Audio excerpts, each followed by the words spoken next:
지금 제 손에는 따뜻한 커피잔이 들려 있습니다.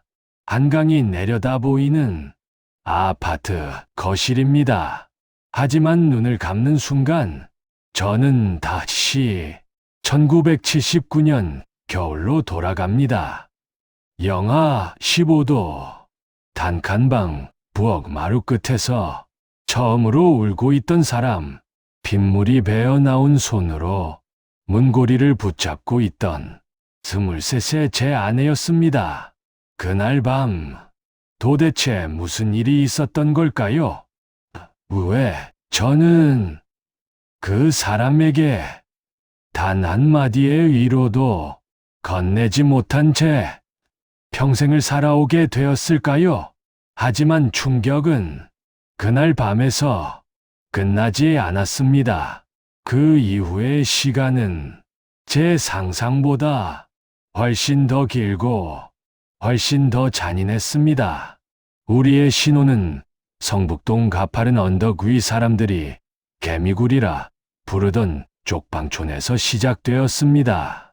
월세 4,000원짜리 단칸방, 비키니 옷장 하나 들여놓으면 성인 둘이 발 뻗기도 버겁던 그 좁은 공간, 벽지 너머로 옆방 사람의 숨소리까지 들려오던 그곳이 우리에겐 온 우주였습니다. 당신은 그 좁은 방에서도 시장에서 얻어온 사과 괴짝에 예쁜 신문지를 씌워 화장대를 만들었지요. 그 초라한 화장대 앞에서 당신이 머리를 빗던 뒷모습이 제가 본 가장 고귀한 풍경이었습니다. 방 안켠엔 파란색 석유골로가 놓여 있었습니다. 성냥을 칙 그어 불을 붙이면 특유의 기름 냄새가 진동했지만 당신은 그 화력 약한 불 위에 양은 냄비를 올리고 정성껏 된장찌개를 끓여냈습니다. 담요 한 장으로 옷장과 부엌을 가렸지만 바람이 불면 그 담요가 벌럭이며 냉기가 그대로 스며들었습니다. 한겨울엔 윗목에 둔 자릿기 사발에 서걱서걱 얼음이 얼 정도였습니다. 저는 구로공단에서 기계공으로 일했습니다. 한 달에 겨우 3만 원 남짓 받는 월급으로 우리는 월세를 내고 쌀을 사고 연탄을 샀습니다. 당신은 한 달에 한 번 오는 월급날이면 시장에서 꽁치 한 토막을 사왔습니다. 그걸 제 밥그릇 위에만 올려주고 자신은 국물만 들이켰습니다. 나는 생선 대가리가 제일 맛있다고 웃음 짓던 당신의 거짓말에 저는 못난 놈처럼 밥만 구역구역 삼켰습니다. 공동 수도가는 골목 끝에 있었습니다. 한겨울 새벽이면 당신은 얼어붙은 수도꼭지를 녹이려 뜨거운 물을 부어가며 빨래를 했습니다. 얼음물에 빨래를 하느라 빨갛게 부어오른 당신의 손등을 보면서도 저는 그림 하나 사줄 형편이 못되어 고개를 돌렸습니다. 그해 봄 당신이 처음 임신을 했을 때 우리는 기뻐하면서도 두려웠습니다.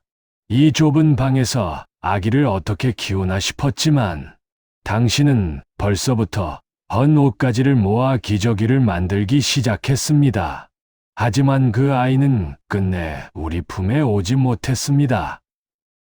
영양실조였습니다. 병원비가 없어 제대로 된 검진 한 번 받지 못한 당신은 그렇게 첫 아이를 보내고 말았습니다. 그날 밤 당신은 눈물 한 방울 흘리지 않았습니다. 다만 사과괴짝 화장대 앞에 앉아 거울을 보며 머리만 빗고 또 빗었습니다. 그 뒷모습을 보며 저는 아무 말도 할 수 없었습니다. 이 무능한 남편이 당신에게 해줄 수 있는 게 아무것도 없었습니다. 당신이 다림질 공장에 첫 출근을 하던 날을 잊을 수 없습니다. 새벽 5시에 일어나 찬물로 세수를 하고 낡은 고무신을 신던 당신. 공장까지 가는 버스비 10원을 아끼려고 1시간을 걸어가겠다고 했습니다. 안 되겠소. 버스비는 내가 챙겨줄 테니 걸어가지 마시오. 제가 그렇게 말했지만 당신은 고개를 저었습니다. 버스비 아껴서 쌀이라도 한 대 더 사야지. 그렇게 말하며 웃던 당신의 미소가 얼마나 애처로웠는지 모릅니다. 다림질 공장은 구로공단 2단지에 있었습니다. 섬유와 봉제 공장들이 빽빽이 들어선 그곳에서 당신은 아침 8시부터 밤 10시까지 일했습니다. 하루 14시간 뜨거운 인두를 잡고 서서 일하는 것이었습니다. 월급은 22,000원. 제 월급의 절반도 안 되는 돈이었지만 우리에겐 그것도 큰 돈이었습니다. 당신은 퇴근할 때마다 센터라는 곳을 거쳐야 했습니다. 몸수색을 하는 곳이었습니다. 여공들이 전 조각이나 실뭉치를 훔쳐나가지 못하도록 감시하는 것이었습니다. 주머니를 뒤지고 가방을 열어보고 심지어 속옷까지 검사했습니다.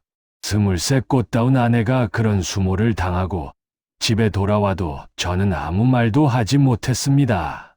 당신은 그저 피곤하다며 방바닥에 드러 누웠습니다. 손가락 마디마다 물집이 잡혀 있었습니다. 뜨거운 인두에 데인 자국이었습니다. 약을 발라주고 싶었지만 약 살 돈도 없었습니다. 그저 호호 불어주는 것밖에 할 수 없었던 무능한 남편. 그런 제 모습이 너무나 한심했습니다. 몇 달이 지나자 당신의 손은 거칠어져 갔습니다.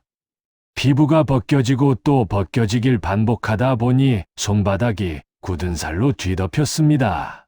예전엔 그렇게 부드럽던 손이었는데 신혼 첫날 밤 제 손을 잡던 그 보드라운 손이 이제는 사포처럼 거칠어져 있었습니다.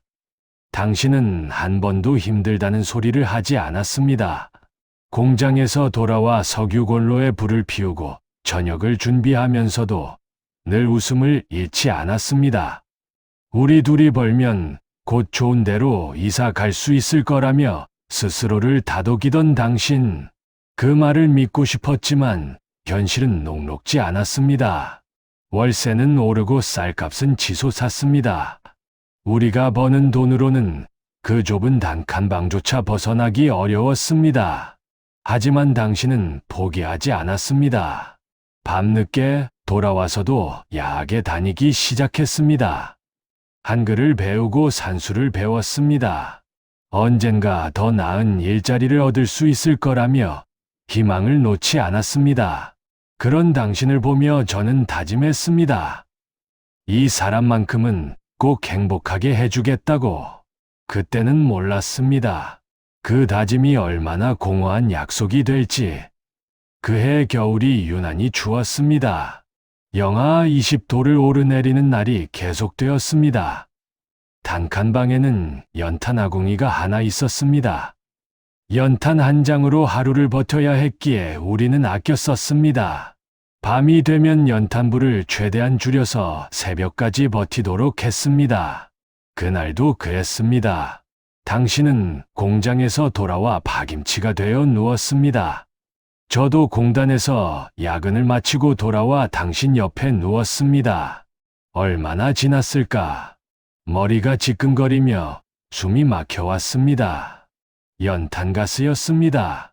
아궁이 틈으로 가스가 새어 들어온 것이었습니다. 정신이 혼미한 가운데 당신의 목소리가 들렸습니다. 여보, 정신 차려요. 당신은 비틀거리면서도 저를 끌고 마당으로 나갔습니다. 찬바람이 얼굴을 때렸습니다. 동치미 국물을 떠다가 제 입에 부어 넣었습니다. 정신 좀 차려보라고 울부짖던 당신의 떨리던 목소리. 지금도 그 목소리가 귓가에 생생합니다.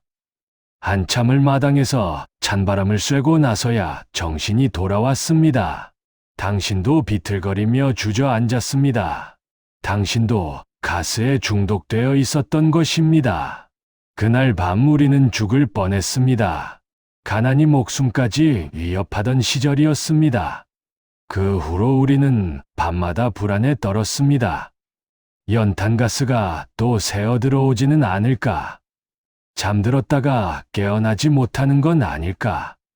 그런 두려움 속에서도 우리는 살아야 했습니다. 며칠 후 당신이 임신 소식을 전했습니다.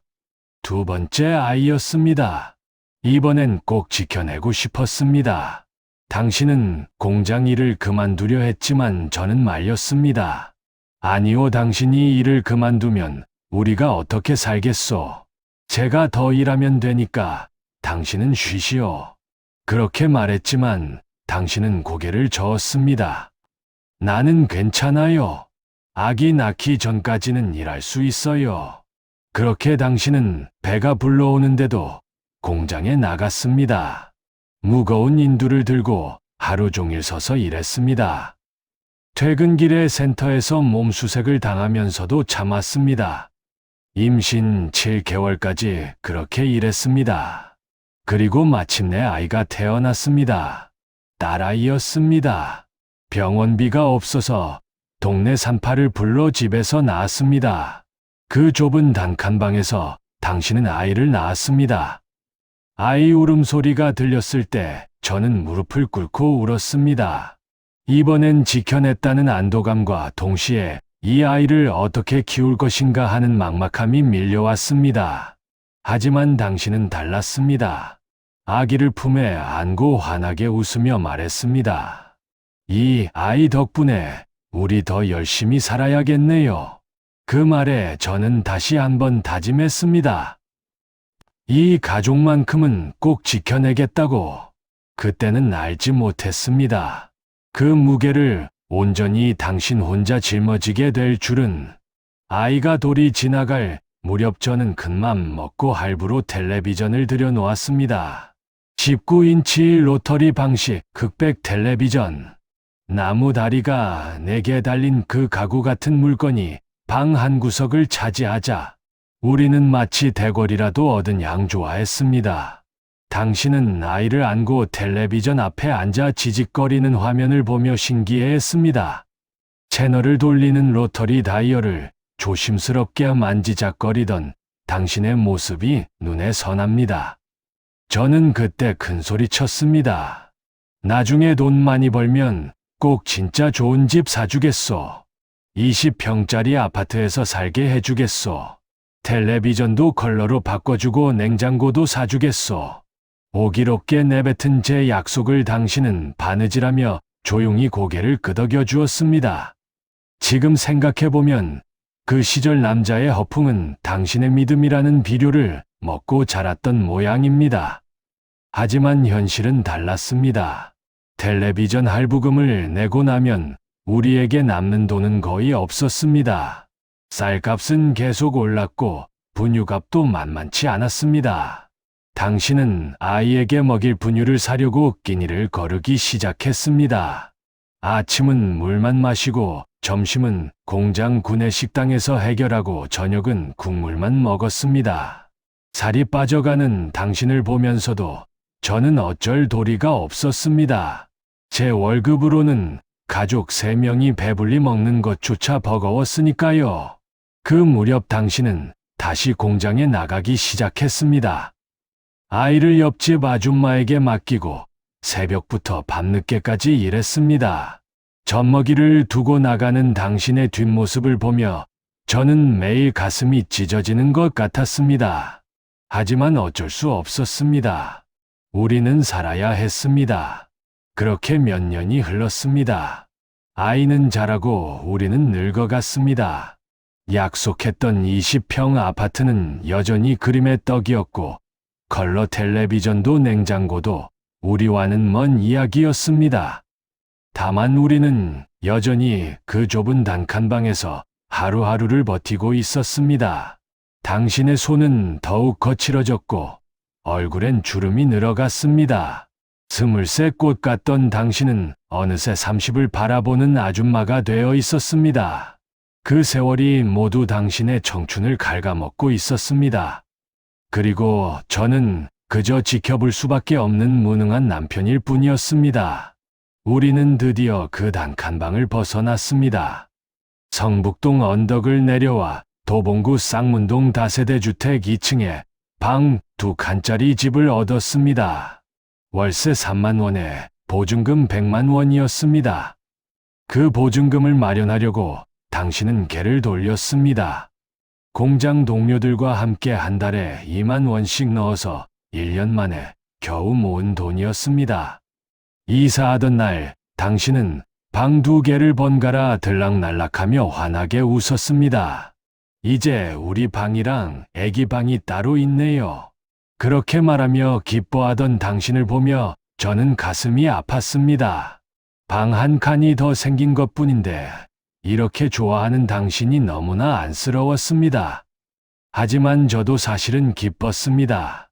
좁은 단칸방을 벗어나 조금이라도 넓은 곳에서 살 수 있다는 것이 감사했습니다. 그해 여름 당신이 다시 임신을 했습니다. 이번엔 아들이었습니다.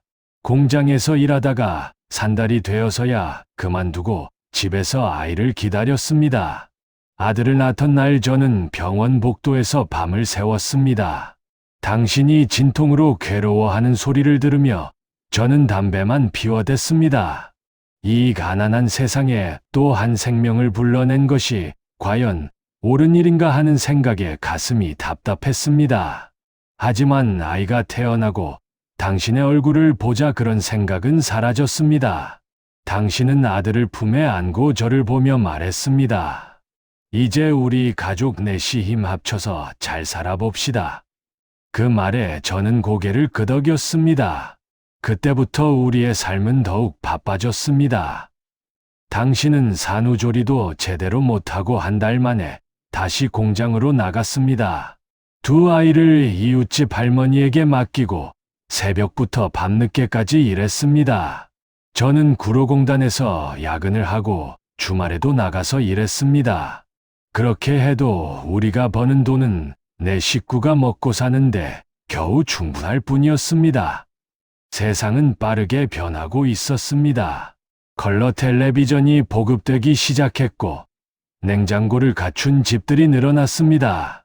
길거리에는 자가용이 늘어나고 강남에는 아파트가 숲처럼 들어섰습니다. 하지만 우리의 삶은 여전했습니다. 흑백 텔레비전으로 컬러 방송을 보며 언젠가는 우리도 저렇게 살 수 있을 거라고 위로했습니다. 당신은 그런 제게 한 번도 불평하지 않았습니다.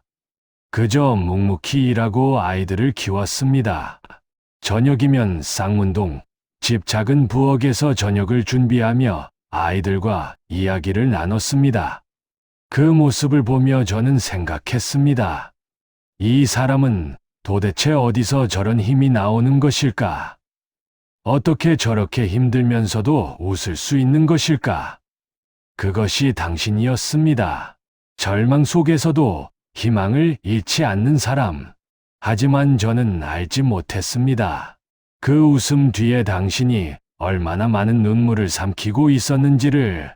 기적 같은 일이 일어났습니다.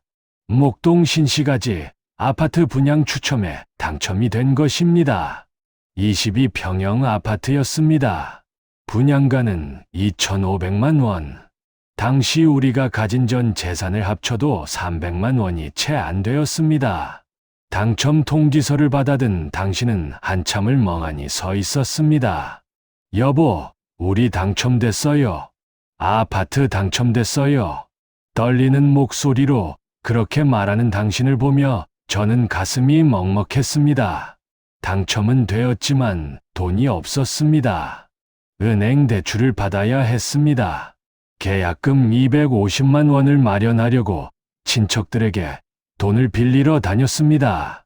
고개를 숙이고 사정하며 이곳저곳을 전전했습니다. 당신도 공장 동료들에게 돈을 빌렸습니다. 그렇게 모은 돈으로 겨우 계약을 했습니다. 중도금과 잔금을 내야 했지만 그건 나중 일이었습니다. 일단 계약만 하고 나면 어떻게든 되겠지 하는 막연한 희망뿐이었습니다. 입주 예정일까지 돈을 모아야 했습니다. 당신은 다시 야학에 다니기 시작했습니다.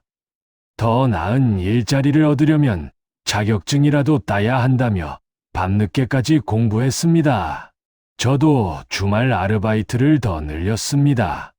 공사판에 나가 막노동도 했습니다. 그렇게 2년을 버텼습니다.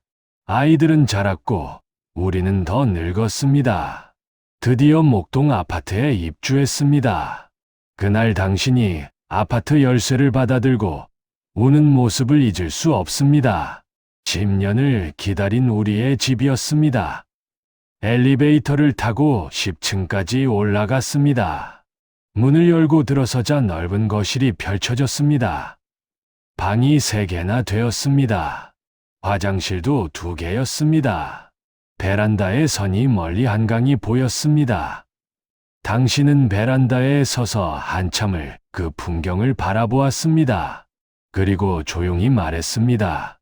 여보, 우리 드디어 해냈네요. 네, 우리 해냈습니다. 하지만 기쁨도 잠시였습니다. 빚이 산더미처럼 쌓여 있었습니다. 은행 대출금과 친척들에게 빌린 돈을 갚아야 했습니다. 매달 이자만 내기도 버거웠습니다. 아파트에 입주했지만 가구를 살 돈이 없었습니다. 쌍문동 집에서 쓰던 낡은 가구들을 그대로 가져왔습니다. 넓은 거실에 초라한 가구들이 덩그러니 놓여 있었습니다. 냉장고도 세탁기도 여전히 옛날 것이었습니다. 이웃집에서는 새 가구가 들어오고 대형 컬러 텔레비전이 설치되었습니다. 우리만 여전히 극백 텔레비전을 보고 있었습니다. 당신은 그런 것에 신경 쓰지 않는다고 했습니다. 천천히 하나씩 장만하면 된다고 했습니다. 하지만 저는 알고 있었습니다. 당신이 얼마나 부러워하는지를, 당신이 얼마나 초라함을 느끼는지를. 하지만 어쩔 수 없었습니다. 우리에겐 그것조차 사치였으니까요. 저는 작은 보너스를 받았습니다. 회사에서 오랜 근속에 대한 보상으로 50만 원을 준 것입니다. 그 돈으로 당신에게 선물을 하나 사주고 싶었습니다. 퇴근길에 전자상가에 들렀습니다. 25인치 컬러 텔레비전이 60만 원이었습니다. 할부로 살 수 있다고 했습니다. 보너스 50만 원을 계약금으로 내고 나머지는 할부로 하기로 했습니다. 배달이 오던 날 당신의 표정을 잊을 수 없습니다. 컬러 텔레비전이 거실에 놓이자 당신은 한참을 그것을 바라보았습니다. 그리고 채널을 이리저리 돌려보았습니다. 화려한 색깔이 화면 가득 펼쳐졌습니다. 드라마 속 배우들의 옷 색깔이 생생했습니다. 아이들이 좋아서 환호성을 질렀습니다. 당신은 조용히 웃고 있었습니다. 하지만 그날 밤 당신이 부엌에서 혼자 우는 소리를 들었습니다. 저는 몰래 문틈으로 당신을 보았습니다. 당신은 설거지를 하다 말고 그릇을 든 채 서 있었습니다. 눈물이 볼을 타고 흘러내렸습니다. 무슨 일이오, 왜 우시오? 제가 물었습니다. 당신은 고개를 저었습니다. 아무것도 아니에요. 그냥 고마워서. 그래요. 당신 덕분에 이렇게 좋은 집에서 살고 컬러 TV도 보고 나는 복 받은 사람이에요. 그 말을 듣고 저는 가슴이 무너지는 것 같았습니다. 복 받은 사람이라니요.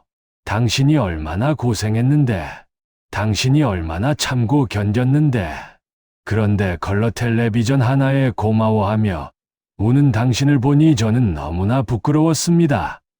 20년 전 약속했던 것들을 이제야 겨우 하나씩 지켜주고 있는 무능한 남편. 그것이 바로 저였습니다. 그날 밤 저도 당신 몰래 울었습니다. 베란다에 나가 담배를 피우며 눈물을 흘렸습니다. 한강을 바라보며 생각했습니다. 이 사람을 행복하게 해주지 못한 제 인생이 너무나 한심하다고. 하지만 당신은 다음 날도 여전히 웃으며 아침을 준비했습니다. 컬러 TV 덕분에 아침 뉴스 보는 재미가 쏠쏠하다며 좋아했습니다. 그런 당신을 보며 저는 다시 한번 다짐했습니다. 남은 인생이라도 당신을 위해 살겠다고. 하지만 그 다짐마저도 지키지 못할 줄 당시엔 몰랐습니다. 세월이 흘러 이제 우리는 노인이 되었습니다. 아이들은 다 자라 제 앞가림을 하고 있습니다. 딸은 결혼해서 손주를 낳았고 아들은 서울에서 직장을 다닙니다. 우리는 둘만 남아 이 아파트에서 살고 있습니다. 목동 아파트는 이제 재건축 대상이 되었습니다. 30년도 더 된 낡은 아파트입니다. 하지만 저는 이 아파트를 떠나고 싶지 않습니다. 여기에 우리의 추억이 있기 때문입니다. 거실 소파에 앉아 낡은 앨범을 들춰봅니다. 1979년 겨울 성북동 단칸방 앞에서 찍은 사진이 있습니다. 당신은 꽃 같은 얼굴로 웃고 있습니다. 그 예쁜 청춘을 연탄재와 다림질 인두에 묻혀 다 보내버린 당신. 사진 속 당신의 손은 아직 보드라웠습니다. 지금 당신의 손은 주름투성이입니다. 평생 일만 하느라 거칠어진 손입니다. 저는 그 손을 잡습니다. 고생 많았소. 내 아내. 당신은 대답 없이 웃기만 합니다. 그리고 돋보기를 쓰고 손주 녀석 옷을 꿰매기 시작합니다. 당신의 세월은 여전히 가족을 향해 흐르고 있습니다. 저는 생각합니다. 우리의 1979년은 비록 가난했지만 당신이라는 온기가 있어 참으로 따뜻했노라고. 단칸방에서 시작한 우리의 인생이 이렇게 여기까지 왔습니다.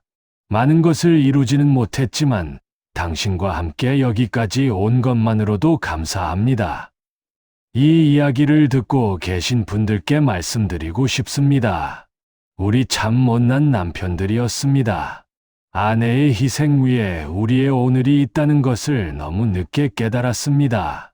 그 모진 세월을 묵묵히 견뎌준 아내의 주름살은 바로 우리가 만든 훈장입니다. 오늘 밤에는 옆에 있는 아내의 투박한 손을 한 번만 잡아주십시오. 그리고 쑥스럽더라도 꼭 말씀해 주십시오. 그때 단칸방 살림부터 지금까지 정말 고마웠노라고 말입니다. 우리의 1979년은 비록 가난했으나 당신이라는 온기가 있어 참으로 따뜻했노라고 말입니다. 여러분의 1979년 겨울은 어떠셨습니까? 처음 살림을 시작했던 그 단칸방, 아내 혹은 남편에게 미처 전하지 못한 미안한 마음이 있다면 댓글로 남겨주십시오. 우리가 함께 지나온 그 시절의 이야기가 이 시대의 위로가 됩니다.